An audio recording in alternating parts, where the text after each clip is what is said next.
بسم اللہ الرحمن الرحیم۔ السلام علیکم۔ بہن کی شادی کو 6 سال ہو گئے ہیں۔ میں کبھی اس کے گھر نہیں گیا۔ عید، شب رات کبھی بھی ابو یا امی جاتے ہیں۔ میری بیوی ایک دن مجھے کہنے لگی، آپ کی بہن جب بھی آتی ہے اس کے بچے گھر کا حال بگاڑ کے رکھ دیتے ہیں، خرچہ ڈبل ہو جاتا ہے، اور تمہاری ماں ہم سب سے چھپ چھپا کر کبھی اس کو صابن کی پٹی دیتی ہے، کبھی کپڑے، کبھی سرف کے ڈبے، اور کبھی کبھی تو چاول کا تھیلا بھر دیتی ہے۔ اپنی ماں کو بولو یہ ہمارا گھر ہے، کوئی خیرات سینٹر نہیں ہے۔ مجھے بہت غصہ آیا۔ میں مشکل سے گھر کا خرچ پورا کر رہا ہوں اور ماں سب کچھ بہن کو دے دیتی ہے۔ بہن ایک دن گھر آئی ہوئی تھی۔ اس کے بیٹے نے ٹی وی کا ریموٹ توڑ دیا۔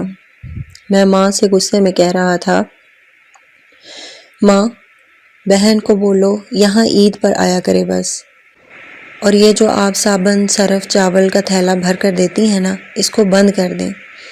ماں چپ رہی، لیکن بہن نے ساری باتیں سن لی تھی میری۔ بہن کچھ نہ بولی۔ 4 بج رہے تھے۔ اپنے بچوں کو تیار کیا اور کہنے لگی، بھائی مجھے بس سٹاپ تک چھوڑ دو۔ میں نے جھوٹے منہ کہا رہ لیتی کچھ دن، لیکن وہ مسکرائی، نہیں بھائی، بچوں کی چھٹیاں ختم ہونے والی ہیں۔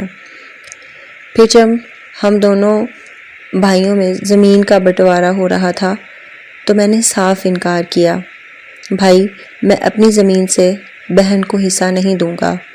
بہن سامنے بیٹھی تھی، وہ خاموش رہی، کچھ نہ بولی۔ ماں نے کہا، بیٹی کا بھی حق بنتا ہے، لیکن میں نے گالی دے کر کہا، کچھ بھی نہیں ہو جائے گا، میں زمین میں بہن کا حصہ نہیں دوں گا۔ میری بیوی بھی بہن کو برا بھلا کہنے لگی، وہ بیچاری خاموش ہو گئی۔ بڑا بھائی علیحدہ ہو گیا۔ کچھ وقت کے بعد میرے بڑے بیٹے کو ٹی بی ہو گیا۔ میرے پاس اس کا علاج کروانے کے لیے پیسے نہیں تھے۔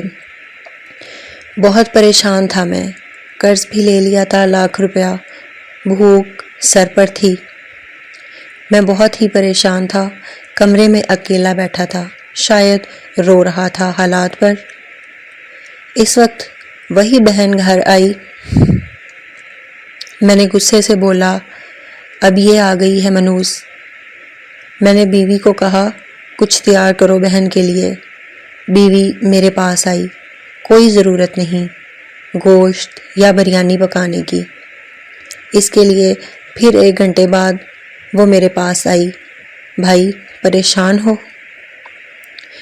بہن نے میرے سر پر ہاتھ پھیرا، بڑی بہن ہوں تمہاری، گود میں کھیلتے رہے ہو، اب دیکھو مجھ سے بھی بڑے لگتے ہو۔ پھر میرے قریب ہوئی۔ اس نے اپنے پرس سے سونے کے کنگن نکالے اور میرے ہاتھ میں رکھے اور آہستہ سے کہنے لگی، پاگل تو ایویں ہی پریشان ہوتا ہے، بچے اسکول تھے؟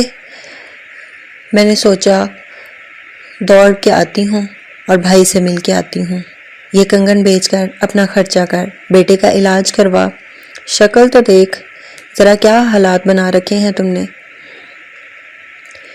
میں خاموش تھا، بہن کی طرف دیکھے جا رہا تھا اور آہستہ سے بولی، کسی کو نہ بتانا کنگن کے بارے میں، تمہیں میری قسم ہے۔ میرے ماتھے پہ بوسہ کیا اور 1000 روپیہ مجھے دیا، جو 50 کے نوٹ تھے، شاید اس کی جمع پونجی تھی۔ میری جیب میں ڈال کر بولی، بچوں کو گوشت لا دینا، پریشان نہ ہونا۔ جلدی سے اپنا ہاتھ میرے سر پر رکھ دیا۔ اس نے بال سفید ہو گئے تھے۔ وہ جلدی سے جانے لگی۔ اس کے پیروں کی طرف میں نے دیکھا تو اس کی ٹوٹی ہوئی جوتی پہنی تھی، پرانا سا دوپٹہ اوڑھا ہوا تھا، جب بھی آتی تھی وہی دوپٹہ اوڑھ کر آتی تھی۔ بہن کی اس محبت میں مر گیا تھا۔ ہم بھائی کتنے مطلب پرست ہوتے ہیں، بہنوں کو پل بھر میں بیگانہ کر دیتے ہیں، اور بہنیں بھائیوں کا ذرا سا دکھ برداشت نہیں کر سکتی۔ وہ ہاتھ میں کنگن پکڑے زور زور سے رو رہا تھا، اس کے ساتھ میری آنکھیں بھی نم تھیں۔ اپنے گھر میں خدا جانے کتنے دکھ سہ رہی تھی۔ کچھ لمحے بہنوں کے پاس بیٹھ کر حال چال پوچھ لیا کریں، شاید کہ ان کے چہرے پر کچھ لمحوں کے لیے ایک سکون آ جائے۔ بہنیں ماں باپ کا روپ ہوتی ہیں۔ مزید اچھی ویڈیوز کے لیے ہمارے چینل کو لائک اور سبسکرائب کریں۔